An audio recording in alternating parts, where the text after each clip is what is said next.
निर्देशांक ज्यामिति के एक प्रश्न हम देखते हैं।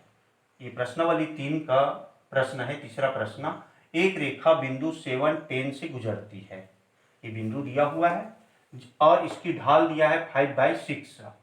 इस रेखा पर उस बिंदु के x निर्देशांक ज्ञात कीजिए जिसका y निर्देशांक 15 है। मतलब ये जो दो बिंदु हैं, एक बिंदु ये और एक बिंदु ये, दोनों के दोनों एक रेखा पर है। तो ये रेखा का बिंदु या रेखा पर बिंदु, इसको पर लिख देते हैं।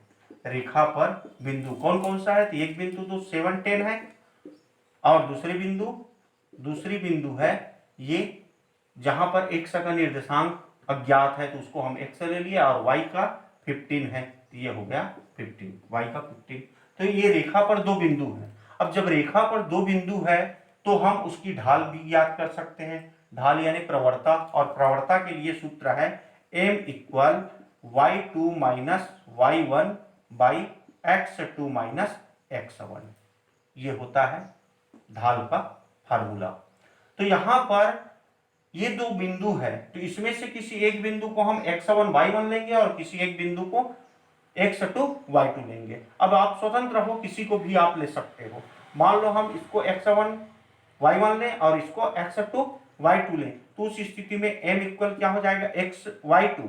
तो y2 ये है, इसको हम x2 y2 ले रहे हैं और इसको x1 y1 ले रहे हैं। ये अब चाहो तो इसको पलट सकते हो, इसको x1 y1 ले सकते हो और इसको x2 y2। तो यहां पर देखो y2 15, ये 15 माइनस ये है 10 और y x2 x और ये माइनस 7, ये हो गया। अब या इसको हम लिख सकते हैं m इक्वल 15 माइनस 10 तो ये होगा 5/x माइनस 7। ये m मतलब ढाल हमको मिल गया। अब प्रश्न में भी दिया हुआ है जिसकी ढाल, एक ढाल और यहां पर प्रश्न में दिया हुआ है m इक्वल 5/6, यानी ये भी ढाल है ये भी ढाल है तो दोनों ढाल है तो दोनों इक्वल होगा। तो इसको हम लिख सकते हैं 5/6 इक्वल 5/x माइनस 7, यानी दोनों को बराबर लिख सकते हैं। अब यहां पर इसको आगे हल करेंगे तो ये आगे हल करेंगे तो क्रॉस मल्टीप्लाई करना पड़ेगा। तो 5 इंटू एक्स माइनस 7 इक्वल हो जाएगा 5 इंटू 6, 5 इंटू 6। ये आपका मल्टीप्लाई कर दो दोनों के साथ, 5x और माइनस 35 इक्वल ये होगा 30, या 5x इसको उधर पक्षांतर करेंगे तो 30 ये माइनस है हो जाएगा प्लस 35।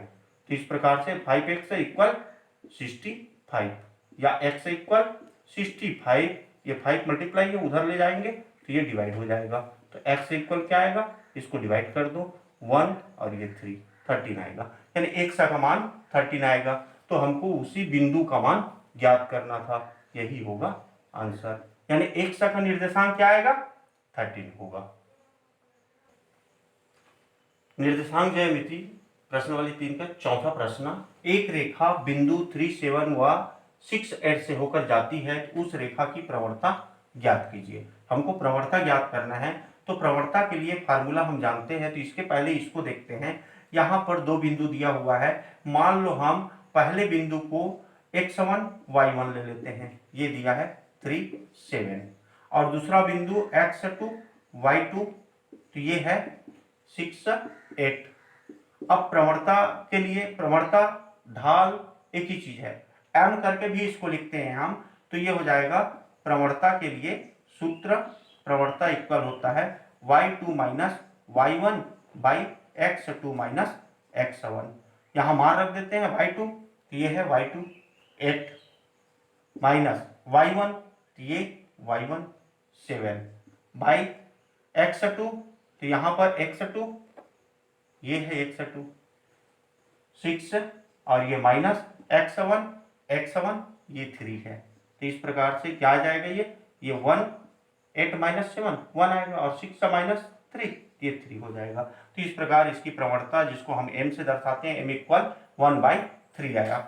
अब यहाँ पर यदि आपको कंफ्यूजन ये हो रहा होगा कि इसी को हम x1 y1 लें और इसको x2 y2, ऐसा जरूरी नहीं है। यानी किसी को भी आप x1 y1 और x2 y2 ले सकते हो। जैसे अभी देखते हैं, इसी को पलट देते हैं, इसको हम ले लेते हैं x1 y1, इसको ले लेते हैं, ये 6 8 इस बिंदु को ले लेते हैं, और x2 y2 पहले वाला बिंदु को ले लेते हैं, ये है 3 7।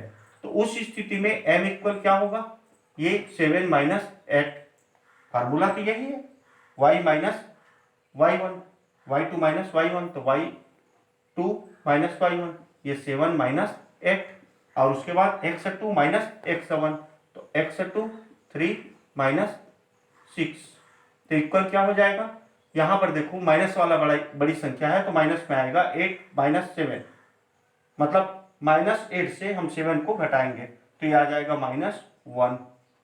वैसे यहां पर भी ये बड़ी संख्या है, तो जब भी हम घटाते हैं तो बड़ी संख्या का चिन्ह लेते हैं, यहाँ पर ये माइनस है तो माइनस, और बड़ी संख्या छोटी संख्या को घटा देते हैं 3। अब देखो दोनों का चिन्ह माइनस माइनस में है, तो इस स्थिति में ये क्या हो जाएगा, प्लस हो जाएगा। मतलब जब भी हम मल्टीप्लाई या डिवाइड करते हैं उस स्थिति में अगर चिन्ह दोनों का सेम है तो प्लस हो जाता है, ये प्लस हो जाएगा 1/3। ऐसा क्यों, क्योंकि हम जब माइनस से माइनस को डिवाइड करते हैं तो प्लस हो जाता है। तो देखो यहाँ पर भी m इक्वल 1/3 आया, यहाँ पर भी 1/3 ही आया। इसका मतलब चाहे किसी को कुछ भी मानो, आपका प्रवणता सेम आएगा। पांचवा प्रश्न देखते हैं। सरल रेखा दिया हुआ है 5x + 6y = 7 को हमको इस रूप में लिखना है, y = mx + c के रूप में, और साथ ही उसकी ढाल और y अक्ष से अंतःखंड ज्ञात करना है। तो यहाँ पर m क्या है, ढाल होगा, और c अंतःखंड होगा। तो ये m की जगह जो आएगा वो उसकी ढाल होगी, और c की जगह जो आएगा वो उसका अंतःखंड होगा। तुलना कर लेंगे हम। तो सबसे पहले हम ये 5x + 6y = 7 को इस रूप में लिखते हैं, तो ये हो जाएगा, यहाँ पर y है तो ये y वाला को बस इधर रखें, इक्वल, इसको उधर पक्षांतर कर दें तो ये -5x और ये है +7, क्योंकि यहाँ y बस है, m x दाहिने तरफ है तो x वाले को दाहिने तरफ ले गए, और जो अचर है वो भी दाहिने तरफ ही रहेगी, ये c। अब यहाँ से y इक्वल क्या हो जाएगा, -5/6x, यानी यहाँ पर देखो 6 का मल्टीप्लाई है, इसको उधर ले जाएंगे, दोनों के साथ ये डिवाइड हो जाएगा 7/6, या नहीं तो चाहो तो इसको इस तरह से इसके पूरे बाई 6 लिख सकते हैं, यानी दोनों के लिए अलग अलग रहेगा बाई 6। तो ये आ जाएगा आपका y = -5/6x + 7/6। तो यहाँ पर देखो x यानी y = mx + c, इसी रूप में ये आ गया, इस रूप में हमको इसको लिखना था, इस रूप में आ गया। अब यहां से तुलना करने पर से तुलना कर देते हैं, तुलना करने पर, तो तुलना करेंगे तो क्या हो जाएगा, देखो यहाँ y है तो y है, mx तो यहाँ पर ये -5/6x है तो x का गुणांक, यहाँ पर x का गुणांक, तो m इक्वल क्या हो जाएगा, -5/6, और c की जगह है 7/6। तो उस स्थिति में इसकी ढाल होगी, ढाल या प्रवणता जिसको बोलते हैं, -5/6, और y अक्ष से अंतःखंड होगा 7/6। अगर y = mx + c लिखें तो यहां पर ये c y अक्ष से अंतःखंड होगा, और यदि इसी को हम m को इसके साथ लिखें तो उस स्थिति में वो हो जाएगा x अक्ष पर अंतःखंड। जैसे ऐसा अगर लिख ले, x = my + c, अगर ऐसा रूप में रहेगा हमारा जो सरल रेखा का समीकरण, तो उस स्थिति में ये जो c होगा वो क्या कहलाएगा, वो कहलाएगा x अक्ष से अंतःखंड। तो इस प्रकार से ढाल और अंतःखंड हमको प्राप्त हो गए। छठवां प्रश्न देखते हैं। उस सरल रेखा का समीकरण ज्ञात कीजिए जो y अक्ष से 3 माप का अंतःखंड काटती है एवं उसकी प्रवणता 5/4 है। यानी यहां पर दिया हुआ है, प्रवणता दिया है और अंतःखंड दिया है। प्रवणता मतलब m = 5/4 और अंतःखंड c 3। तो हमको सरल रेखा का समीकरण, तो सरल रेखा का समीकरण क्या होता है हमको मालूम है, सरल रेखा y equal M X plus C. इसमें मान रखना है, वेरी इजी। m के जगह m का मान रख दो और c की जगह c का। तो y इक्वल क्या हो जाएगा 5/4 x और प्लस c की जगह 3। यानी इसको आगे और हल करें तो ये हो जाएगा 4 से मल्टीप्लाई कर दो पूरे समीकरण को, तो ये हो जाएगा 4y इक्वल, इसको 4 से करेंगे तो ये 4 कैंसल हो जाएगा, ये 5/4 और ये 4 से मल्टीप्लाई किए तो 4 कैंसल हो गया, 5 एक सा बचा, और इसको 4 से करेंगे तो ये हो गया 12। या इसको उधर पक्षांतर कर दे या इन दोनों को इधर पक्षांतर कर दे, एक ही बात है। तो यहाँ पर ये हो जाएगा -5x और ये है +4y और इसको भी इधर लाए तो -12 इक्वल 0। यानी इन दोनों को इधर हम पक्षांतर करेंगे तो इनका चिन्ह बदल जाएगा। अब चाहे तो इसको और माइनस से मल्टीप्लाई कर देंगे पूरे समीकरण को, तो ये हो जाएगा 5x। माइनस से मल्टीप्लाई का मतलब होता है उसका चिन्ह बदल जाना, ये माइनस है वो प्लस हो जाएगा और प्लस है वो माइनस हो जाएगा, 4y और ये +12 इक्वल 0। तो इस प्रकार से ये सरल रेखा का समीकरण होगा, ये इसका उत्तर कहलाएगा। हमको यही ज्ञात करना था। 7वां प्रश्न, y अक्ष के समांतर रेखा की प्रवणता क्या होगी। तो यहाँ पर y अक्ष के समांतर हमको लेना है, ये जैसे ये x अक्ष और ये x अक्ष और ये y अक्ष है, तो y अक्ष समांतर ये होगा रेखा। अब ये इसके समांतर है, तो इस स्थिति में इनकी प्रवणता क्या होगी। तो प्रवणता के लिए हम फार्मूला जानते हैं, m equal y2 minus y1 और y x2 माइनस x1।